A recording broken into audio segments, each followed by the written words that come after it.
What's up, everyone? Welcome to Sports Bluff. I'm your host, Tristan Bunn, alongside my friend, my confidant, my fellow football fool, Ryan Lambert, ready to talk some wild card football. Make sure you like this video, subscribe to the channel. We're pumping out content, usually 3 videos a week. We appreciate all of the support. Usually we shoot the shit a little bit before we get started. Not today. We don't have time for it. We don't. We got to get going. Bottom line, there's no time. No. Pedal to the metal. We start with probably the shock of the weekend.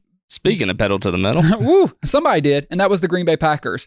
They embarrassed the Dallas Cowboys. 48-32 is the final, but come on. I mean, I think they were up 30-something points going into the fourth quarter. It was a drumming. Dallas never showed up. They never were in contention. I knew there was a chance Dallas could lose because they're Dallas, but I didn't see this coming. I don't think Packers fans saw this coming. We'll talk about Green Bay in a moment because I do want to give flowers to the winner, and you usually start with them first, but I have to ask you, after this, is Jerry Jones finally going to make the move and fire McCarthy after this loss? Do I think he will? I don't know.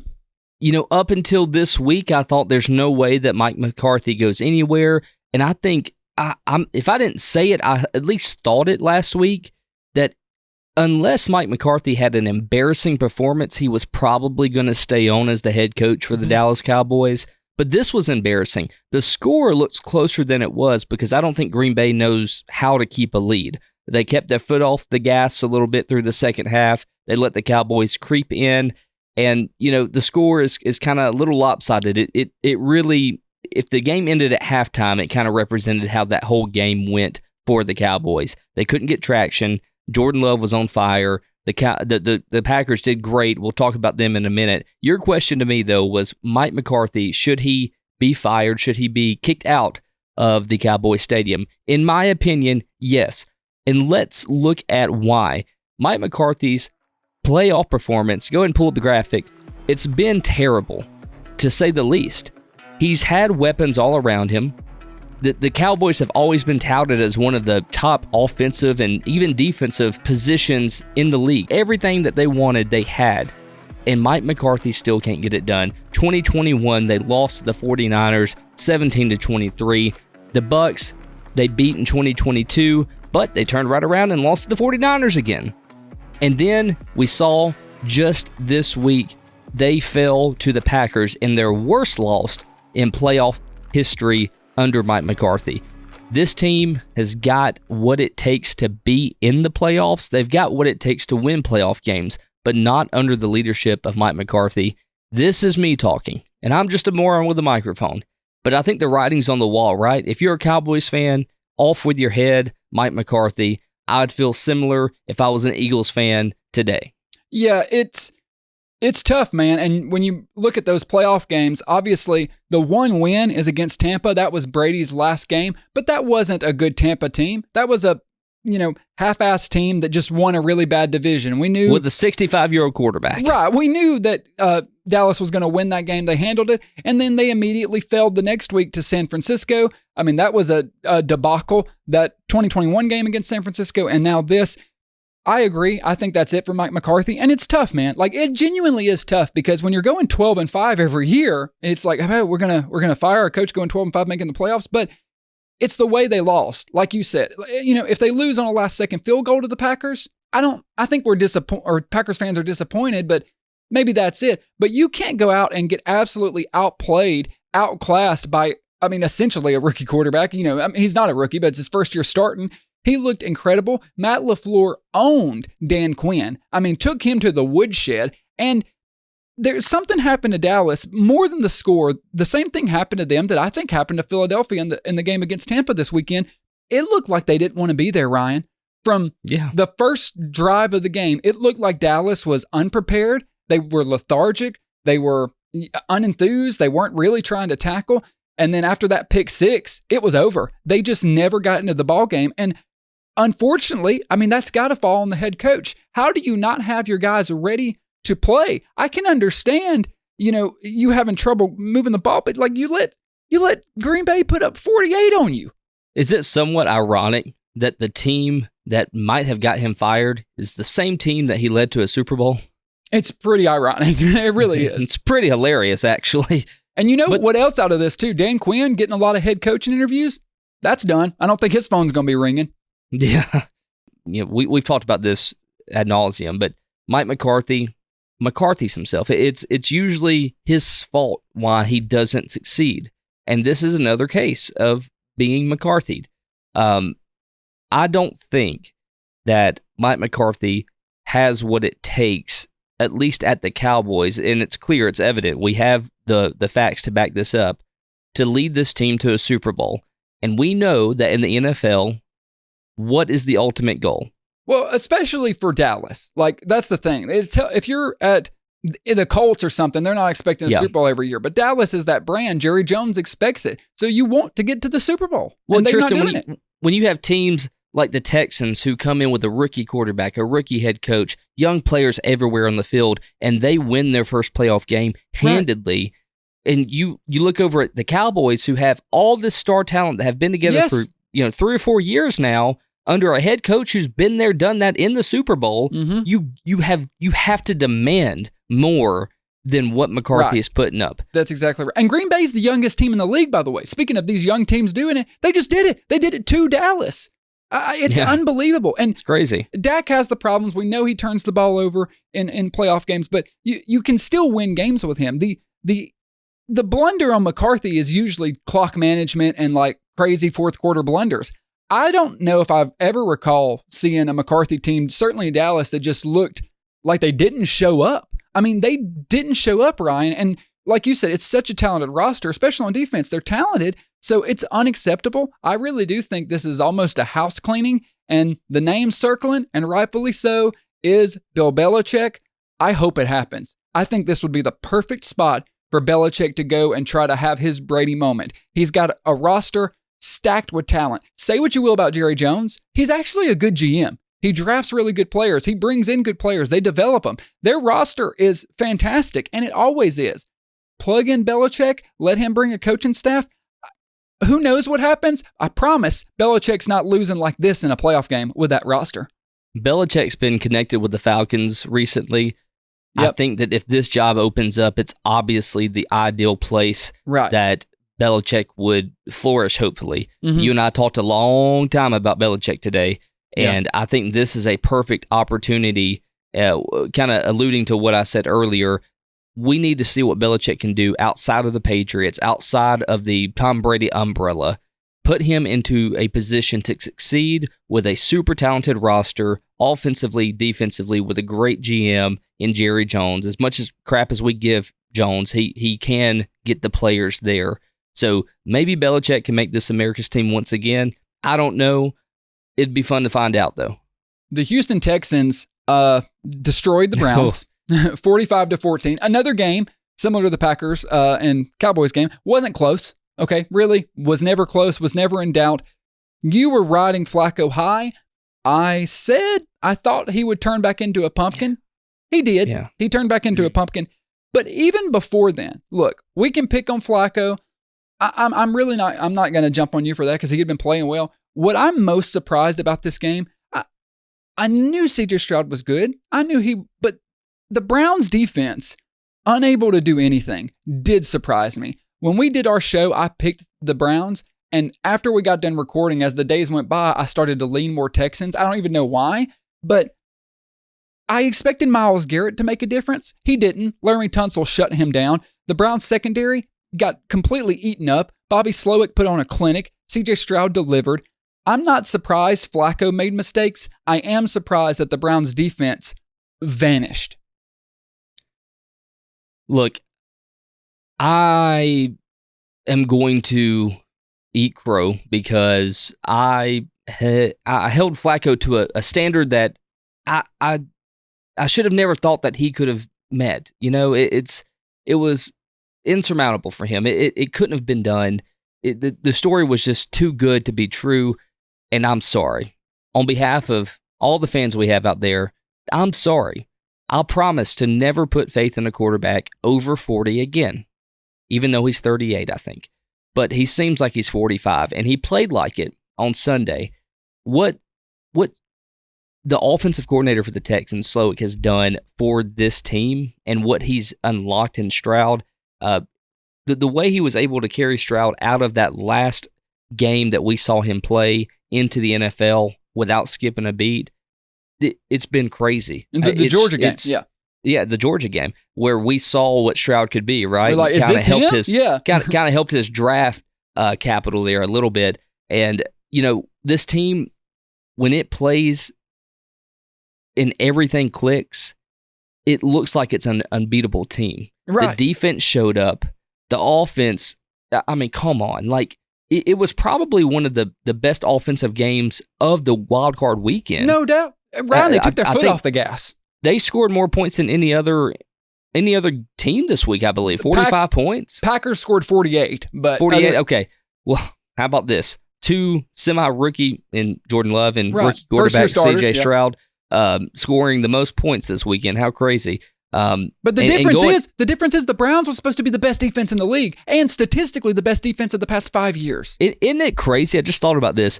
The Packers went up against the Cowboys, the Texans against the Browns. The Browns and the Cowboys were held as some of the best defenses in the league. Right. And they got dominated by rookie first-year starting quarterbacks. But it was more than that for Stroud. He made some just unbelievable throws that he plays like a fifth-year veteran. He really does. He plays better than Dak Prescott. Oh, without a doubt. He plays better than, some of these other quarterbacks that you see that have been in the league for a while. And Ryan, he plays better than almost every. I was talking to a friend the other day, and he's top 5 quarterback right now, without a doubt. And if you're starting your franchise right now, taking in contract and everything, like you get the whole situation, contract and all. How many quarterbacks would you honestly take over C.J. Stroud? Mahomes, you could say Burrow, but injury history. Josh Allen, and then you could argue Lamar, but the thing with those is you've got the contracts. So if you're starting a team, it's like I can have them with the big contracts, or I could have this C.J. Stroud kid on a rookie contract. How big of a drop-off is there from him and those other guys? I don't think there's a big drop-off. Yeah, there's not. And look, I know we just talked about the Packers in the last segment, but Jordan Love is also a top 10 quarterback right now. Absolutely. Hate to break it to everybody, but he is. These two guys have made throws that just it shouldn't have happened in their point of their career. C.J. Stroud carries himself so well, and we've talked about this, and I'm not going to keep beating the dead horse, but this Texans team, just every part of it works. Every part of it is just a perfectly baked cake. Like, it comes out perfect at the end every time. The oven is set to the perfect temperature. Whoever the baker is getting it done. They're putting the right flour in there. They're icing the cake with C.J. Stroud and Singletary and all the other receivers that show up every single Sunday. This team is in it to win it. And I'm telling you right now, there's a chance the Texans can make the AFC Championship. Well, it's possible. Well, it's going to be a tall big task. It's going to be a tall task. But I'm telling you, it could happen if they play like they did this past week. I mean, anything's on the table, right? Could you tell me that I was wrong? No, it wouldn't shock me. Not the way C.J. Stroud's playing. One thing I'm interested in, too, this is looking a little bit forward. Like, we'll talk about the Ravens game they've got coming up, obviously. Last thing, I am curious to see. I think C.J. Stroud is that guy. If Slowick gets a head coaching job this offseason, I don't know if he will. I think he might be the coordinator one more year. But once they lose him, because DeMeco Ryans is a defensive head coach, I want to see how C.J. Stroud makes that transition. Until then, I mean, I think it's smooth sailing. That will be the first time he faces like choppy waters, really, in his NFL career. So that's going to be a big test for him. But at this point, I mean, he's passed every test with flying colors. So I believe in the kid.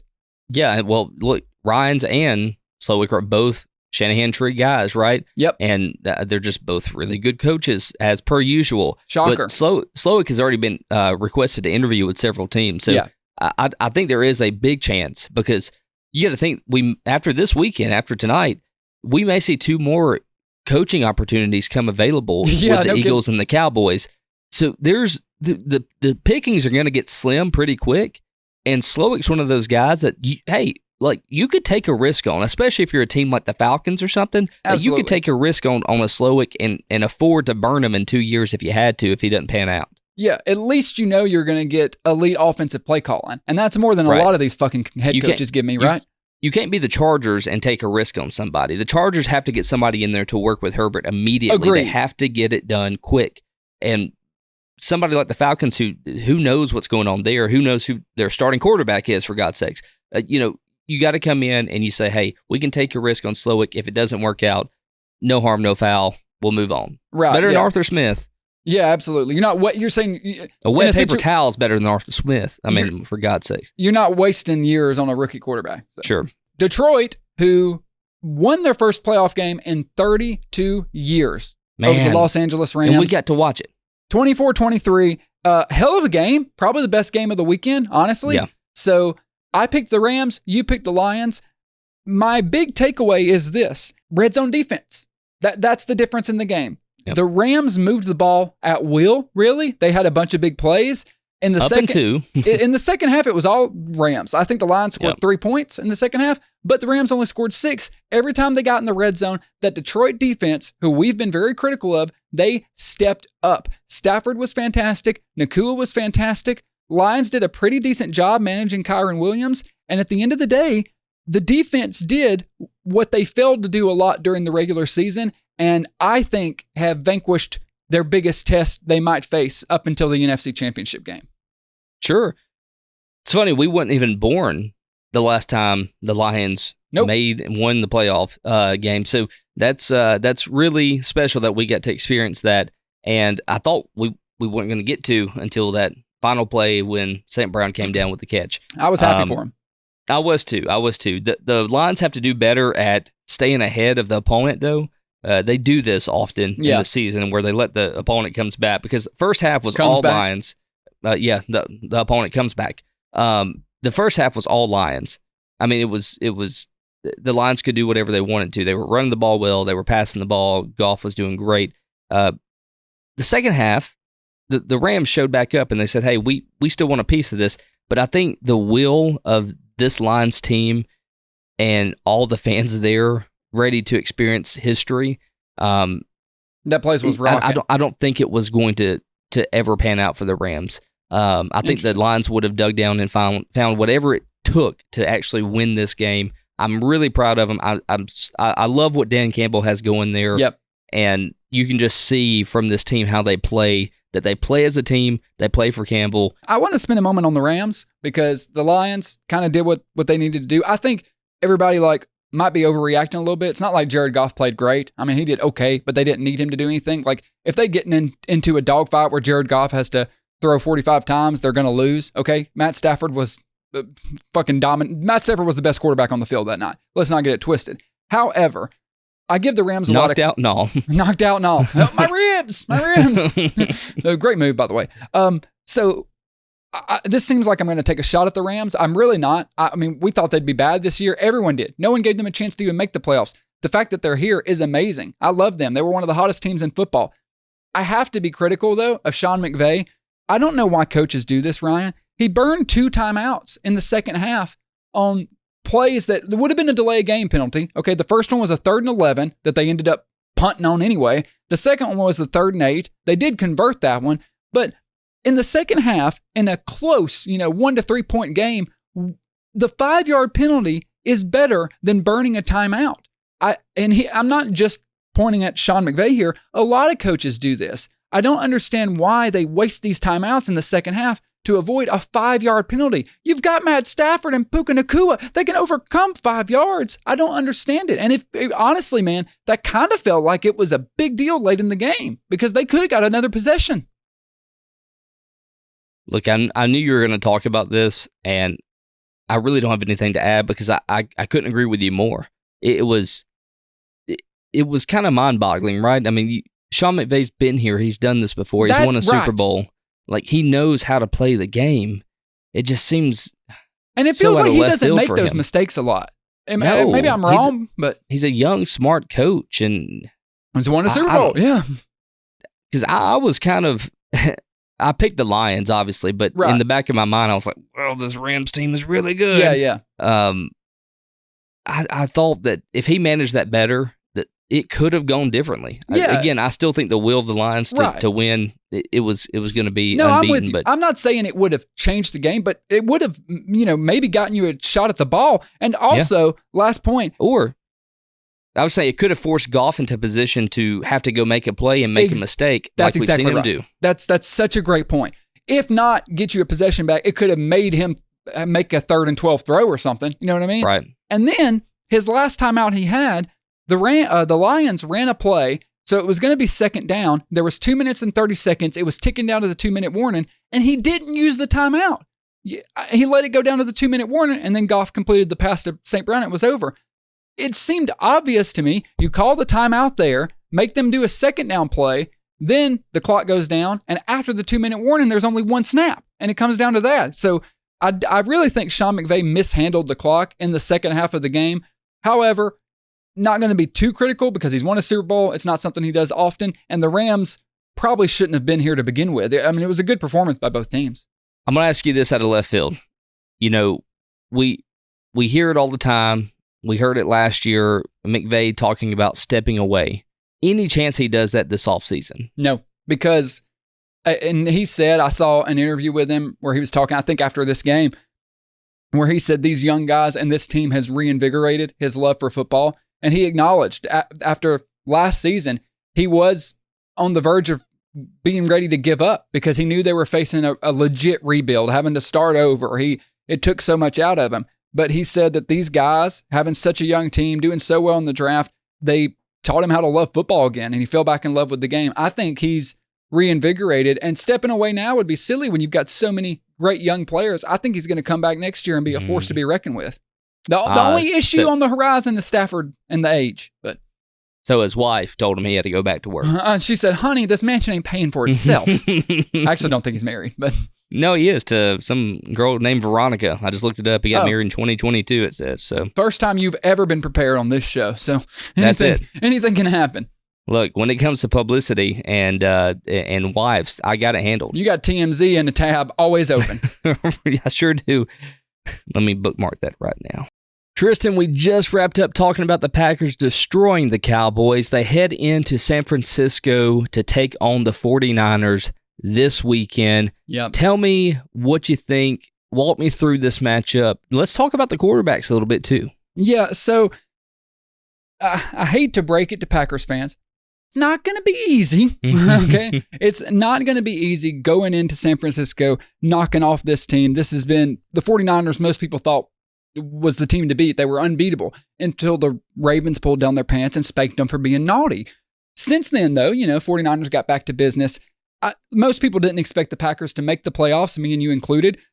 I know no one expected them to beat the Cowboys. Surely they can't go in to San Francisco and beat the 49ers, not with MVP Brock Purdy. Well, let's look at MVP Brock Purdy's numbers, because if you look at this, Ryan, they look pretty similar to Jordan Love. Yards, 4,280 to 4,159. Touchdowns, Jordan Love's got one more. Same interceptions. Yeah, Brock Purdy, a little bit elevated on the completion percentage, but I think if you asked a lot of people, they would just assume Brock Purdy, he's definitely played way better than Jordan Love this year. You look at this, I don't know, man. Pretty freaking similar to me. That may not be identical, but they're fraternal. That's right. They came out at the same time, I can tell you that much. Yeah, man, this is... Look, what I will say, though, and I'll kind of digress on the quarterbacks because you kind of laid it out perfectly. Go ahead. I'm with you. You have won me over to the side of Brock Purdy's not all he's cracked up to be, but no, he's still I've good. now turned to the side of Shanahan's just that good at his scheme, and every quarterback can succeed. I would hate to see, being an opponent of the 49ers, what it would look like if you had somebody like a Patrick Mahomes or a Josh Allen under center. It would be crazy. It'd be horrible. But what I will say is, it is going to be tough for the Packers because they are going into San Francisco and it's going to be a crazy day. But, as far as like stats go, the 49ers defense it fell behind the Cowboys a little bit throughout the season. So, the Packers, if they play like they did against the Cowboys, there's a good chance they can score points. What they have to do is find a way to stop Christian McCaffrey. I think that's the key to success for the Packers this weekend, is stopping CMC. You can let Brock Purdy throw because we know, we've seen it, if he gets into that 2-minute drill type, mentality and just airing it down, trying to get points and throwing to Ayuk and Samuel and he's going to mess up. He's done it. We've seen it happen. So I would rather take away their biggest weapon at CMC and say, you know what, Purdy, you go win it for us. Let's see what you can do. And I guarantee you, he probably won't step up. But you can have somebody like Jordan Love come in, and I think he could step up and win the game if he had to. So I know you didn't ask me this, but I'm telling you the key here, stop CMC, let the rest fall where they may, and I'm telling you the Packers have a good shot at walking out with victory. No, I mean, I didn't ask you, but that's what we do on these. We talk about matchups, what we're looking at. I think that's the fun because football, it's like fighting. It's about matchups. Green Bay matched up really well against the Cowboys. Cowboys like to play a lot of man, and Matt LaFleur exposed them. That's what I want to see is what is Matt LaFleur, someone from the Shanahan tree, right? They work together. What can Matt LaFleur do to try and get an edge on this 49ers defense? Because I promise Aaron Jones isn't going to run for 160 yards on this defensive front. It's just not going to happen. No. And it's not going to be as easy as it was against Dallas. I think, obviously, I agree with your point. You do want to limit McCaffrey. I'm the same. I'm like, I want to stack the box and kind of just dare Purdy to beat me. And he can. Like, he absolutely can. But if Green Bay can keep the game close, if they can get the ball first, like they did it against Dallas, they elected to receive and go downfield and score, and they can keep Brock Purdy on the back foot, that's how you beat them. When Shanahan and Brock Purdy are rolling, I've said it a million times, no one can stop them. But if you get out in front first, if you take away their ability to run and build off of it with the play action and they have to throw because they're behind, it falls apart. I think if I'm Matt LaFleur, my game plan is go out there, try to get the ball first, try to score, try to get up on San Francisco and put the pressure on Purdy to catch me.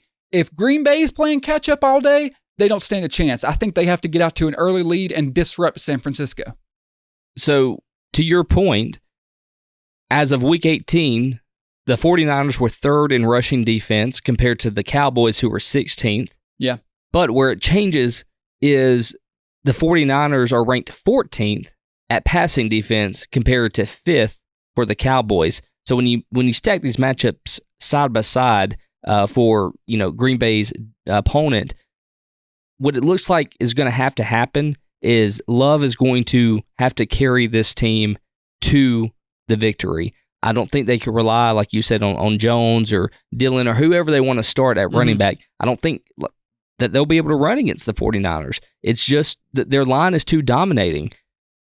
Really, the key here for the 49ers would be how much pressure can you get on Love and try to force him to make mistakes. We saw some pressure come against the Cowboys for Love. Didn't matter. He did fantastic. I mean, He was throwing off his back heels. Once I saw him throw on his pinky toe. He was just standing on the one toe, and he threw it 58 yards. A dime.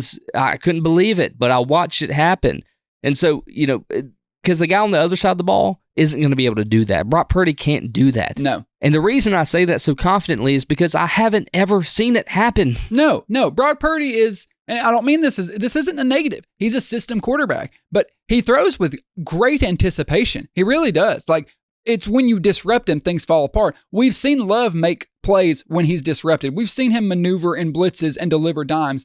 I do think Green Bay has to run a little bit. They don't have to get 6 yards a carry, but they have to at least have the 49ers defense thinking about the run because most of their offense and their explosive plays come off of the play action. Very similar to Shanahan. I mean, that's where LaFleur comes from. So I think that's almost a good way to look at this game early is Green Bay able to move the ball on the ground at least a little bit and stay on schedule? That's a cliche, but I think it's true in this case. And when you're outmatched, you can't have Jordan Love in 3rd and 9, 3rd and 10 against this defense, okay? You got to stay in 3rd and 4 and shorter. And I really do think the Packers have a chance, but I really want to pick the Packers, but I'm going to pick the 49ers, even though my heart wants to go the other way. Where are you leaning? I'm going to go with my heart on this one and pick the Packers. Really? I think, yes. I just have a feeling. I have a feeling that they can do something special in San Francisco. I'm probably going to be wrong, and I don't pick them. Like, if we're talking percentages here, I feel about 58% on the Packers. Right. I like it. Makes it more fun. Yeah, and I just want to pick different than you because I want to win. Yeah, rub it in my face next week. Okay. What am I winning? Nothing. Pride. Next one, the Houston Texans going to the Baltimore Ravens, a matchup probably no one expected. Ryan, I know the Texans are like 9-point underdogs, which is almost a little too much. The Ravens have truly destroyed everyone they've played except the Rams, like the past latter half of the season. I know you're probably leaning Ravens, as am I. What do the Texans have to do to win this ball game? Where do you see their path to victory being? Well, I think it's obvious, right? It's stopping Lamar. You have to stop Lamar and contain him and not allow him to rush so much. You have to put it all on his shoulder and see what he can do. But we know, we've seen him do that, though. We've seen teams stop him from running, and he'll just throw it all over you. But if you, you got to pick your poison. All right? Right. Do you want to take a shot of Lamar running or a shot of Lamar passing? And truth be told, he's a better runner still than he is a passer. I don't know if I agree, but I think it's still true. I think he's still a better rusher and scrambler than he is a passer. And look, maybe Sunday I'll change my mind. But as of right now, I'm more scared of Lamar's legs than I am his shoulder. His shoulder's still scary. But they shut down Flacco. And I know that's different than saying you can shut down Lamar. But look, Flacco he was doing really well throughout the season. The few games he played. Yeah, but Flacco can't evade pressure like Lamar can. That's exactly the thing. Lamar's game has really elevated. It used to be pressure, and he would run and make a big play. Now, he's not looking to run. He runs around. He almost does the Mahomes thing. He runs around, keeps the play going for 7 seconds, but he's maneuvering the pocket. He's moving, but he's moving the pocket and finding a spot to throw. I don't know how you combat that if you're the Texans, because as good as the defense played last week, I don't think they have the personnel to stop that. I don't think they have the secondary that can cover it that long, and I don't think they have the pass rushers that can get home that much. Yeah, you really like Will Anderson. How much of a difference can he make? I don't see a way this defense is able to disrupt Lamar or stop Baltimore. I don't. I think the only hope would be CJ Stroud matching point for point, but then you got the problem of that excellent Baltimore defense. Yeah, that's the scary part, is the defense on the other side, right? Now, granted, they did go up against the Browns, who we thought was one of the best defenses, or the best defense in the league. Great point. And CJ Stroud tore him up. That's a great point. So I think this could turn into a shootout in some aspect. And first defense to step up wins the game. It could go down like that. But you're right. Even if the line can get to Lamar and pressure him, I don't think he'll be sacked more than probably 2 times in the entire game. But they don't have the personnel in the secondary to man up against these guys. Like, Zay Flowers is so good. Right. OBJ's been playing well. Yeah. OBJ's been playing well. Isaiah Likely and I think Mark Andrews is coming back. They don't have the manpower, the talent to line up one-on-one with these guys. At least I don't think they do. I agree. Maybe they do. But if you run zone against Lamar, he's going to pick it apart. Yeah. That's just all there is to it. The only hope you have is Will Anderson getting so much pressure on Lamar that he's forced to throw passes a little early or a little later than he wanted to, and you got to come up with turnovers. Turnovers are the key to this game for the Texans. If you can get Lamar to turn over the ball 1 or 2 times or get a fumble from the running back, whatever it takes, I am going after the ball instead of going after the tackle in this game. Like, you almost have to, because if you give up points, so be it. You got a quarterback on the other side that can come down and score, just as good as Lamar probably can. Yeah. But can you get the turnover? If you can get the turnovers, then and not turn over the ball yourself, right, I think you got a really good chance at being competitive in this game. I agree with you. I was going to say that before you did, and I know turnovers are important every game, no kidding. But I agree. I think that could be like the end for Houston if they could get a couple big turnovers. You said talking about if you play zone, Lamar's going to pick you apart. That's 100% true. You're right, and that's what'll happen. But if you play man, the problem is, yeah, you might can play man for 4 seconds, but unless you're sacking Lamar, you're going to have to play man for 7 to 10 seconds, because that's how long he can move the pocket and keep it going. And I don't care if you're the Chiefs corners, you can't play man against these guys for 10 seconds. So I think the Texans defense are going to have to live in zone and just hope that they can match to what the wide receivers are doing. I don't know. Or undercut some routes or something. Right. You know? I agree. I think you play in zone and kind of almost selling out on interceptions. Well, look, I'll go and tell you, I'm not going to be bullish on the Texans like I was for the Packers, okay? I'm picking the Ravens to win this one. I think I would be a moron, which I claim to be anyway. Right. But I'm not going to further that title along. I'm going to pick the Ravens because I think it's a safe bet. It's going to be at the Ravens. I thought Baltimore was the team to beat anyway in this in the AFC, and I'm going to keep riding that train until they play my Bills. Blowout or close game? Close game. I agree. Ravens. I think from this point forward, every playoff game is going to be a close game on both sides, AFC, NFC. I think they're all going to be close. Tampa Bay defeated Philadelphia. They're going to face Detroit. I know a lot of people probably didn't expect Tampa Bay to make it this far. Me and you, I recall very well our preseason episodes where we said we're not going to watch one Tampa Bay game because they're going to be horrible. How about this? They're in the divisional round of the playoffs. Credit to Baker. I was always a Baker believer. I'm going to get a t-shirt, Baker believer. But I didn't think they would come this far.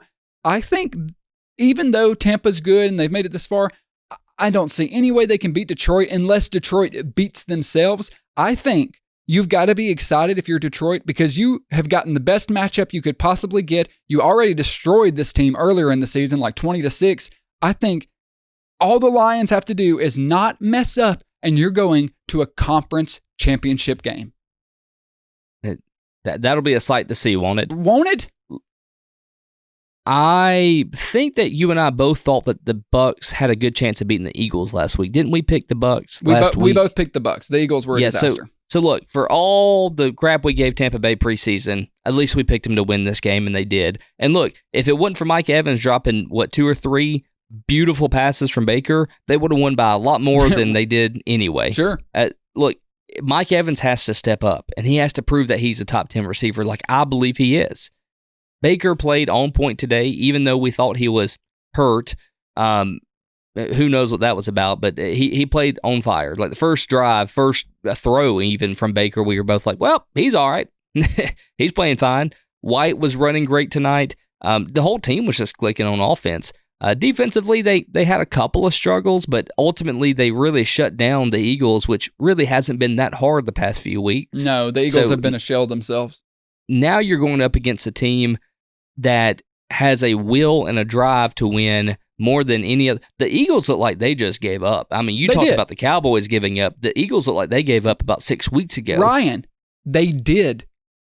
Yeah. Like it's not looks like. They laid down. They gave up. They gave up. Look, the Eagles saw the steamroller coming, and they said, hang on a minute, let us lay down. Just roll right on over us.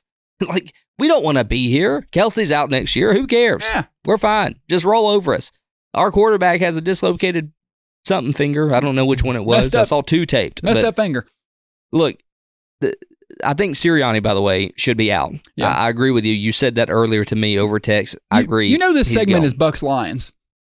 Don't care. Just want to touch on that real quick. Total. Look, the Eagles have something to do with this conversation. I just want to throw that out there. I agree. Because I don't think I officially said it. The Bucs, I know we kind of touched on like key success on both sides.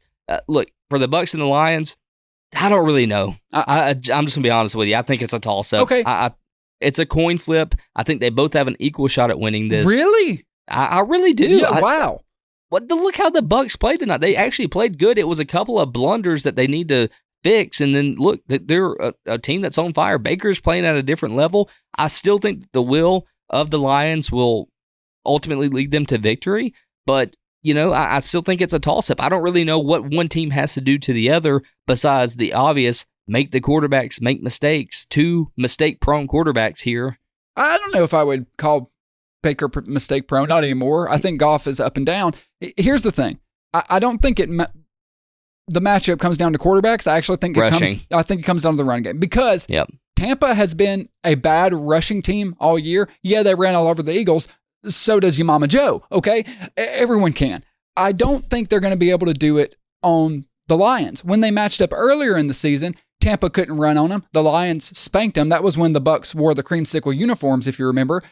I don't think Tampa can win this game without running the football. Even if Tampa had a better rush offense, I think the Lions would shut it down because the Lions did a pretty good job at limiting the Rams. Like that kind of is what shook up the Rams game. As up and down as this Detroit defense has been, They stepped up last week or this past week against Los Angeles.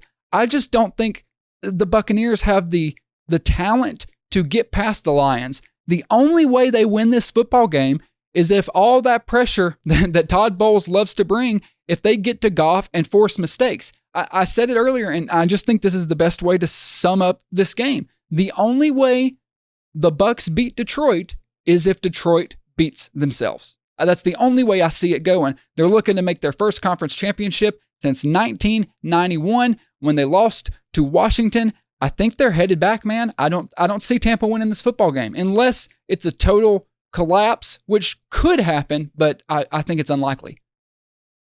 Yeah, I mean, I agree. I'm going to pick the Lions here, but I really don't have anything to stand on. I could see it come down to the rushing game, but look, the Lions are going to come in fired up, and I think they're going to be more fired up to win this game than the Bucs. Give me the Lions. Dan Campbell has these guys rolling.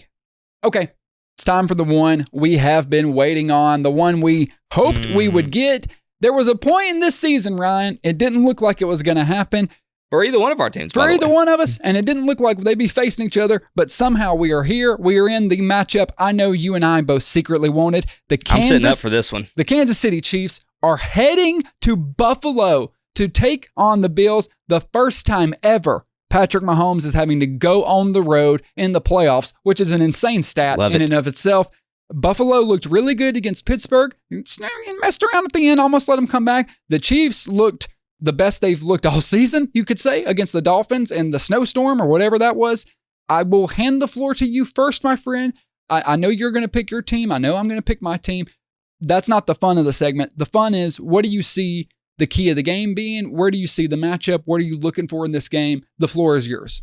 This is the rematch that we've all been wanting. And yeah, these teams have played again in the regular season. I get that, but you know what I'm talking about. Yep. It's here. It's happening again, but this time it's happening at home for us. Here's what we have to do. We have to stop Pacheco. If we can put these receivers in a position for Mahomes to have to throw to them, I think we have a really good shot, because y'all's receivers, in case you didn't know, they suck. I'm sorry. There's only one good receiver, and by God, he was enough to win the other night against the Dolphins. You talking about Rashee Rice with the incredible playoff debut? It's crazy, right? But the other receivers that you guys have, MBS and all of them, are terrible. Yes. They cannot catch a ball at all. Correct. It could be right between their gloves. Not catching. And they just not going to catch it. He could hand it to them. They're dropping it. Gameplay, double cover Rashee. And then you got, obviously, Kelsey to worry about. But, man, he's I'm sorry, but he looks a little washed. He looks a little bit washed. And I have proof that you texted me washed. Well, I think you would agree a little bit, right? So, I mean, I was joking with the wash text. There's no doubt he has regressed this season. I said that a couple weeks ago. I said, people keep talking about receivers dropping balls and this and that. The thing that has hurt the Chiefs is the fact that Travis Kelsey has regressed, and they weren't expecting it. Now, he's still really good. But the fact is, when you don't have anyone else that can take the pressure off of him, and he's maybe not quite as good as he was, however, playoff times are here, and they just, say what you will, Mahomes, he's that Brady gene, dude. He just turns it on. He played one of the best games, arguably, of his playoff career last week. I mean, in that weather, and they come out throwing the football. They are unafraid. Travis Kelsey, 7 receptions for 71 yards, only behind Rashee Rice. Obviously, what you've said about the receivers is true, but here's the thing. I think the Chiefs have finally made the switch. The receivers were an issue when they were letting MVS and Kadarius Toney be on the field all the time and catching all the balls. They have finally said, no, we're not going to do that. We're going to use Rashee Rice, Travis Kelsey, Justin Watson, Noah Gray, and Richie James, and Mecole Hardman. And now that they've shifted to having those guys out there, they've done better, okay? We're not pretending this is an elite receiving core, okay? No one is. But when you have this defense that only gives up 16 points a game, you don't need the receivers to be excellent. Ryan, if the Kansas City Chiefs score over 21 points, they win almost every single game because their defense is that good. Snead is a snubbed all-pro corner. McDuffie is an all-pro corner. Bolton, Karlaftis, Chris Jones. This defense is a legit championship defense, and that's the matchup. What are they going to do to disrupt Josh Allen? Because in the game earlier in this season, Josh Allen didn't have a good game. I mean, it was a defensive matchup up until the end. Yep. and we won. Here's something fun. Here's what we'll do. Offsides penalty. You tell me. Not gonna let that one go. Otherwise, you don't win. Yeah, look, y'all got screwed a couple times this year from different. Well, that wasn't getting screwed. Kadarius Toney was offsides, but yeah, he was. But look, let's do this for fun, okay? Instead of being so biased like we are, and we know who's gonna pick, let me tell you what I think the Chiefs need to do to win, and you tell me what the Bills need to do. That's a really good idea. Sound fair? That's fun. If I'm the Chiefs, here's my key to success. Chris Jones, the defensive line, they have to get sacks against Josh Allen. That's what it's going to come down to. If he's playing, we're just going to assume that he's playing on the level that he played this past Sunday, okay? Let's take all of if, ands, and maybes out of it.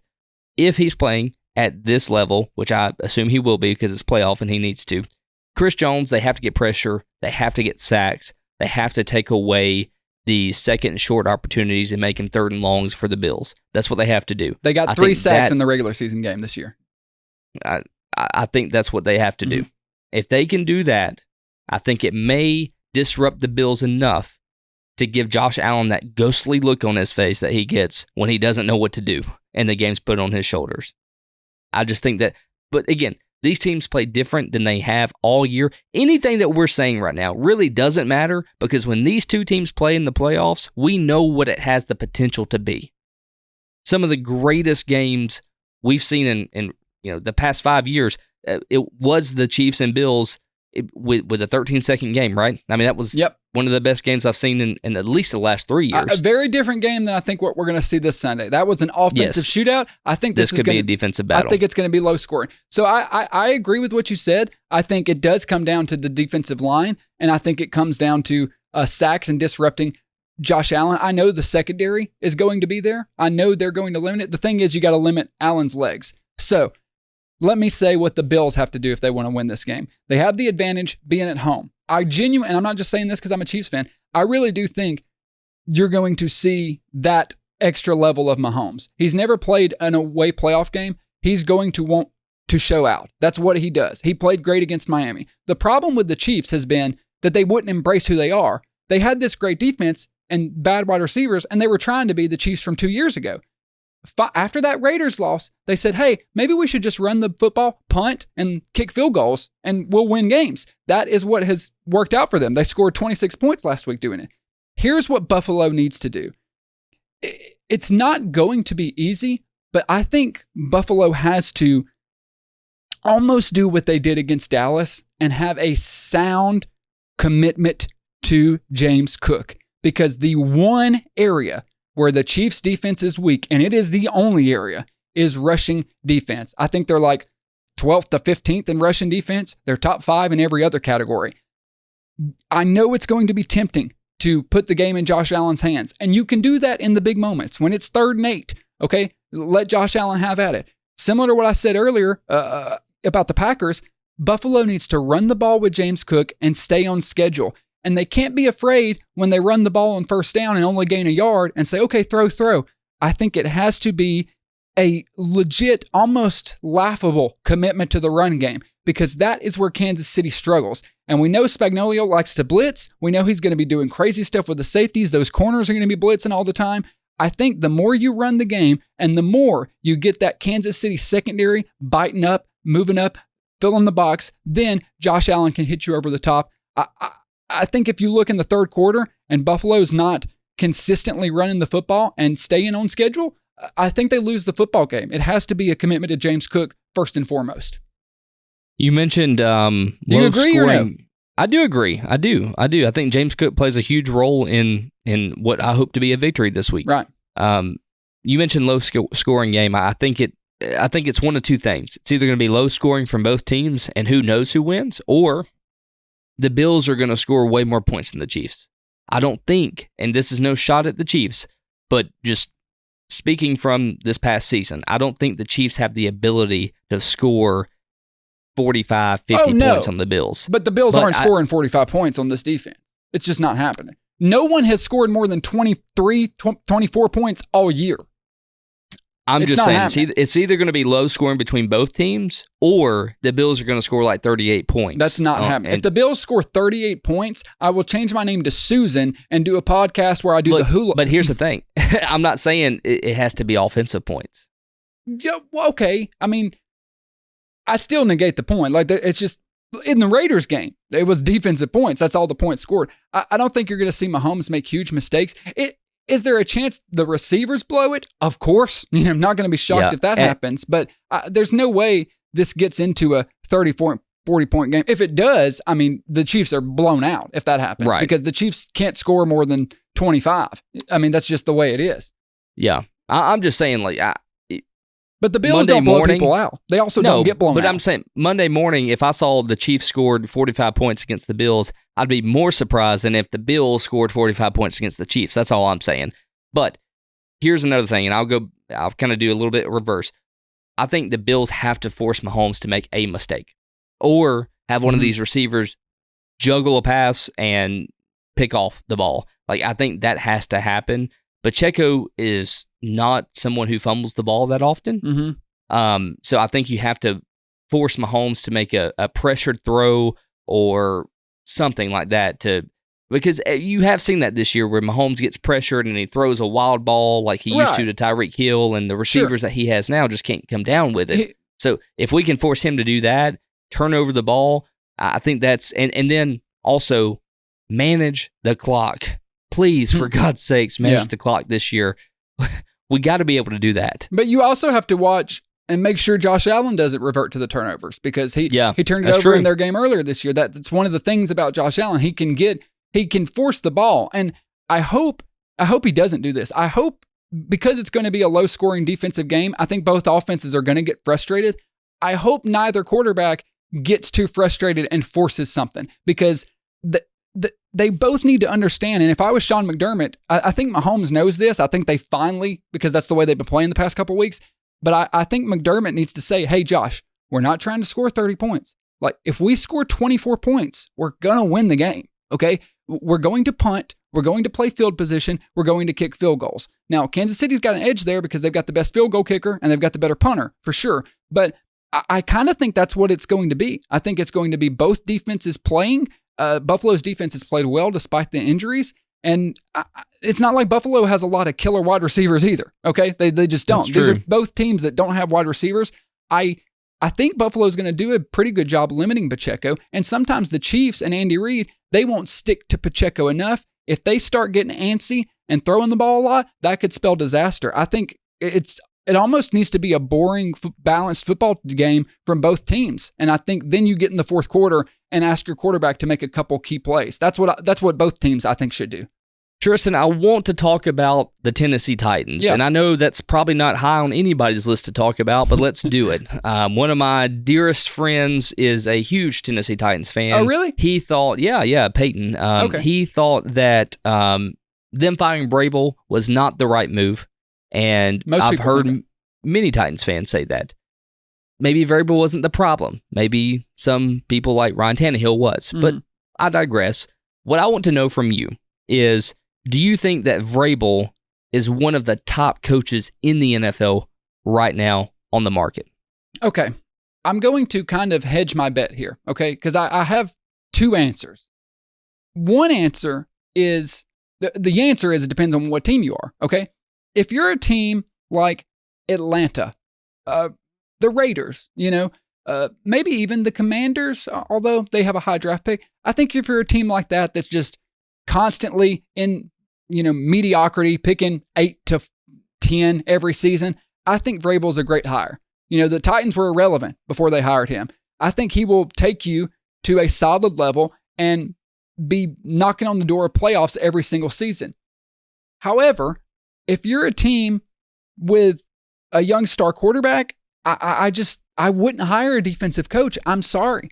I know the NFL media loves Mike Vrabel. I do. I don't really understand it. He's a good coach, but they act like he's the second coming of Belichick. Ryan, he's really not. Let's look at these stats, okay? Mike Vrabel's head coaching record, 2018 to 2021, great. He turned this organization around, 41-24. The last 2 years, though, 13 and 21. Not all his fault. The GM traded A.J. Brown. They brought in a new GM. Him and ownership started having disputes. Word is he wanted total control. That never works out for coaches, and he's out. Okay, so let's give him the benefit of the doubt, right? Let's say, well, the record, whatever. But he's a defensive guy. He had Tannehill and Levis. How good can he really be in the AFC with that offense? At least he's got good defenses, because that's his specialty, right? If you're hiring a head coach, whatever their specialty is, that side of the ball has to be excellent. But was it? Here's Mike Vrabel's defenses while he's been at Tennessee. 8th his first year, and then 21st, 28th, 12th, 23rd, 18th. I don't know about you, but that doesn't strike me as a defensive mastermind that's bringing my team to new heights, does it? And just to say, everyone loves him. He did build a culture. He does have people go to war for him. He makes the players believe in him. But let's compare those numbers to other defensive head coaches. During that same 6-year span, let's compare him to Belichick and Tomlin. Vrabel cracks the top 10 once. Belichick does it 4 times. Tomlin does it 3 times. I think there is almost a myth about how good of a coach Mike Vrabel is.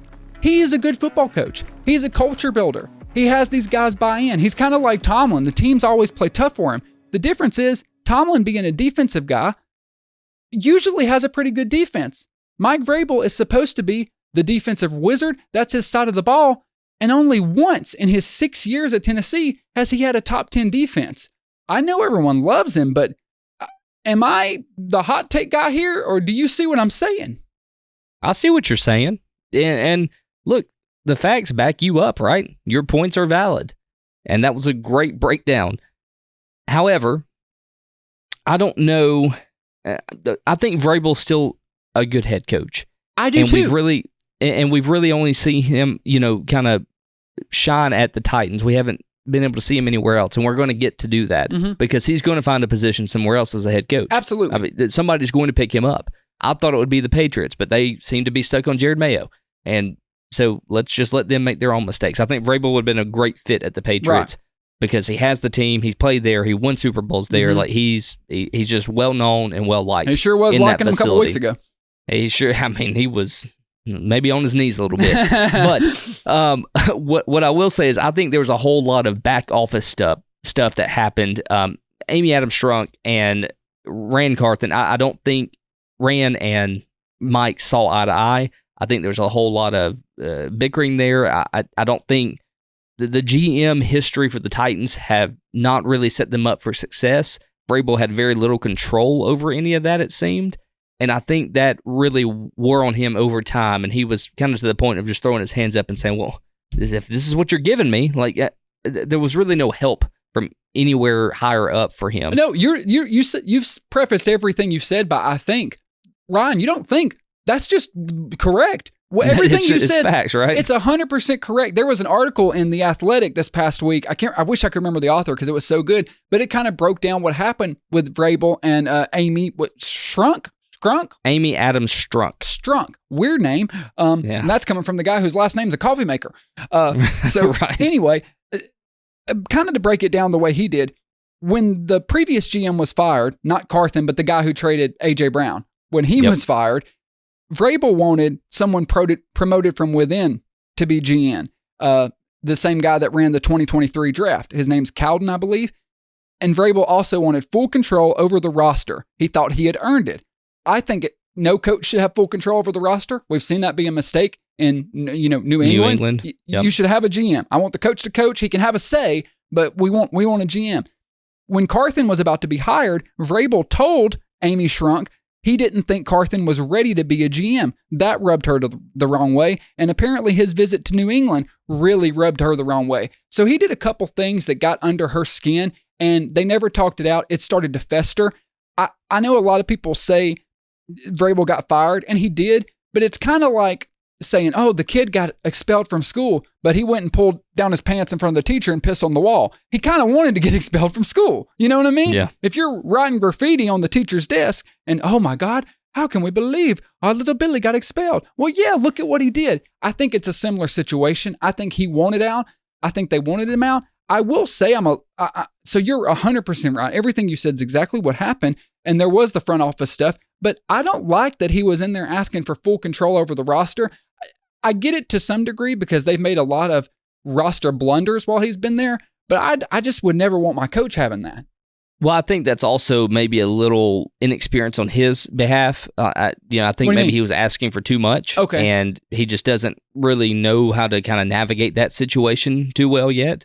Because in the grand scheme of head coaches, like Vrabel's still a younger head coach. Yes. And, so I think, and then also him being a player, like he's used to having input into a team of some sort more than he did as a head coach. But the GMs, the owner, they have screwed this Titans team. The A.J. Brown trade is the perfect, it puts it all together, sums it up. Would you say worst trade in the last 15 years in NFL? I don't know if I could go that far because I don't remember their compensation, but like the last 5 for sure. Russell Wilson trade's up there, okay, but it's not good though to give away that player, a star wide receiver in their prime when you don't have any other wide receivers and you've got a quarterback that needs help. It's not a good move. The video when it happens and he's like stretching his neck like Vrabel, he can't believe they're doing it. So I agree. I think he wanted to see it run right, and he knew he probably couldn't do a worse job. But let me flip it around to you before we wrap up the show. I said if I was hiring him, it depends on the team. If I was like Atlanta or something, I could take a flyer on him. I'm telling you, man, I don't think I would hire Vrabel over even a guy like Bobby Slowick. Now, we don't know. A great coordinator does not make a good head coach. It's a different job. It is. But the fact that he is a defensive guy and his defenses are, in the 20s most years, that's a concern for me. And maybe you can put it all on the Titans front office. Maybe I'm being a little harsh. I know he builds a culture. But unless you are a disastrous team needing a full rebuild, I just wouldn't touch a defensive head coach. Would you? If you were hiring a coach, are you genuinely going to pick him over one of these offensive guys? I think it would probably come down to my division, I think is what it would come down to. If I could afford to have a defensive coach like Atlanta, where I could kind of compete within my division and still, have a shot at making the playoffs. And the AFC, you can't. No, that's out of the picture. I thought we already knew that. Right. It's going to be in the NFC where he gets a job likely. And, you look at somebody like Atlanta and, you could afford, just like I said earlier, to take a risk on a coach. And really, I think Atlanta is in a really prime position to take either which route they want. I mean, they could go either way. They could go with a Slowick. They could go with a Vrabel. Mm-hmm. And you could be okay in 2 years if neither one of them works out. Right. Because you're still probably going to gain draft picks. Well, they've got a good roster. They just don't have a quarterback. Yeah, you're still going to get early draft picks with either of the guys if you don't succeed. If you have a losing record, then, you're going to get higher draft picks. So then you get your guy in there, right? So even if a guy sucks for 2 years, no big deal. Draft some good players, get a really good guy in there, and then spend your money, in a really good head coach.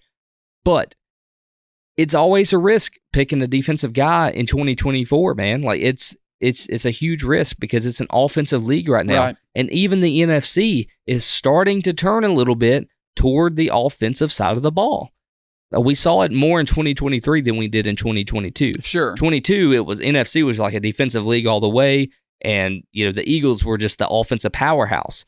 But you look in 23 now, and it's Steichen goes to the Colts, yeah. Yeah, now things have changed, right? And so I think you're starting to see the NFC have to start putting more stock in the offensive side of the ball, and taking a risk on Vrabel is just that, a risk. It's a risk. But I think it would pay off because if Vrabel could get somebody in there who could run the offense like a Slowick or somebody like that. Which he did. When Arthur Smith was the offensive coordinator of the Titans, he was excellent. So, we've seen him hire good staff. And who's Atlanta's quarterback going to be? Exactly. We don't know. Big question there. They don't have one. And they're not drafting high enough to pick one probably. So let me throw this at you then. Titans actually, ironically, have the second most cap space next year at $71 million. The only team above them, the Washington Commanders, $75 million in cap space, a new owner, a new GM. guys that want to do it right. We know they have a track record of running good organizations. They have the second overall pick in the draft. So they're, not getting one of the guys, but they're probably getting Caleb Williams or Drake May. Would that be a good spot for Vrabel? Or do you think since you're drafting a rookie quarterback, that puts you in an even better situation to get an offensive head coach? Are you stunning that young quarterback's growth by bringing in Vrabel? I don't think so, because we talked about Ryans and Stroud being a rookie coach, rookie quarterback duo. It's very rare that these two coincide and have success like they have. Mm-hmm. It doesn't happen often, about once every 10 years or so. And what I know is Vrabel has experience, and I think I would rely on experience for a head coach if I have to go rookie for a quarterback. That's just kind of where I land. I think I would rather have the experience of somebody who's been in a playoff game before as a head coach, and maybe take my team a little bit further with a rookie quarterback and surrounding him with the right people. That's just kind of where I lean. Now, I don't know if that's smart, but that's just, well, what do I know? Right. Let me take my GM cap off now. Exactly. No, I understand. I mean, but it's fun to talk about. It's just, he's a culture builder, so. They have the number 8 overall pick. Yeah. And they've had the 8th pick like 3 years in a row, by the way. No joke. Like dead on the 8th pick. Would you trade up? Would you trade up to get a quarterback? Probably. I mean, it depends on how the board falls. But so we assume, we'll obviously talk about this in the offseason, Williams and Drake May going to go 1-2. The question really becomes what New England does at 3. Well, if New England takes a quarterback at 3, I think there's 4 quarterbacks that are probably worth taking a flyer on. I think it's Williams, May, Penix, and Jaden Daniels. Okay. Then you get into like Bo Nix and stuff. And okay, but I wouldn't take them in the top 10, right? The other 4 guys you could probably take in the top 10, even though the injuries worry you with Michael Penix. We can talk about that another time. If there's a quarterback on the board after New England that I like, I would be willing to trade up if I was Atlanta, because you cannot go into Desmond Ridder is not going to be your quarterback. So unless you can get a free agent like Kirk Cousins coming off an injury or something, it's either trade up and try to get a quarterback, and maybe you miss. So what? You can't do what you've been doing. So I've talked myself into it. Yes. I honestly, I don't understand how these teams don't trade up for quarterbacks more often. Like, so what if it doesn't work out? If Jaden Daniels or Michael Penix is on the board at 6 and I can move up, I'm doing it. Nobody's going to fault you for trying. Right. But they will fault me for not having anybody. That's exactly right. Now, here's one other question, and then we can close this out. Do you think Belichick wants to go to Atlanta? That's circulating everywhere right now. And he met with the owner, yeah. But if Dallas opens up, Jerry Jones will be calling Belichick. Yes. There's no doubt about it. He should. Right. Will he? I don't know, but he should.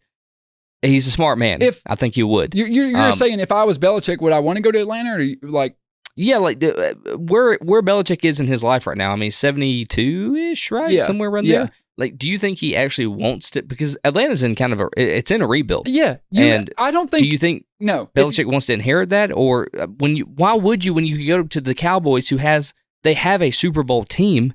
They just need to be led. There are so many options that I think are better than Atlanta. Not even if you're Belichick, just anybody. Chargers, Commanders and Commanders are the top of the list because quarterback. Because Chargers, you're going to have Justin Herbert. I think they're going to go after Harbaugh. They should. Commanders, you're going to get one of the top quarterbacks in the draft. Or Dallas, because Dak Prescott with Bill Belichick and a Belichick defense can win a Super Bowl. Okay? Yes. The problem is when Dak Prescott gets in a playoff game and he has to press and he makes a bunch of mistakes, but it would be different under Belichick. I don't see, if Belichick goes to Atlanta, I don't see him taking that team on deep playoff runs because the quarterback question is not addressed. Yeah, it's easier in the NFC, but if I'm Belichick, I'm 72, I might maybe have 2-3 seasons in me. I want to do what Tom Brady did. I want to go to a team that is well equipped and that they literally just need somebody to come in there and make it, what it needs to be. All the ingredients are there. All I got to do is put them in the pot and stir it. And that to me would be Dallas. That's why the whole Packers game and Mike McCarthy thing is so interesting. It seems like a match made in heaven. It's like building a piece of IKEA furniture and all the instructions are written in Swedish, and Bill Belichick's the only one that can read it. Yeah. It's like we got a bunch of parts. We just don't know how to put this together to work. Exactly. And Belichick says, hey, I got this. I'm actually fluent in Swedish. No problem. My second girlfriend spoke it. Right. Yeah. Great playoff weekend, my friend. Great playoff weekend. It really I'm so was. excited that we got to watch that. And look, we got another one coming up this weekend. This is the best time of the year. This is Christmas 2.0 for me. It really is the divisional round, which is like, I know the conference championship is big, obviously, but the divisional round is so special. It's just a game to get in the Super Bowl. But the divisional round really is so special because like, if we win this game, we're playing to go to the Super Bowl. And it's just the excitement is in the air. It was in the air all weekend, but these teams, and we've got a lot of teams not used to this. The Packers in there, the Lions, the Bucs, the Texans, the Ravens. The only teams that are used to it are the Chiefs and the Bills. Like, this is such a fun NFL season. And the 49ers. And the 49ers, obviously. It's such a fun season. It's such a wild playoffs. After this weekend, we're not going to be able to predict it. Anything can happen. I can't wait, man. I can't wait to get on here and talk about it with you.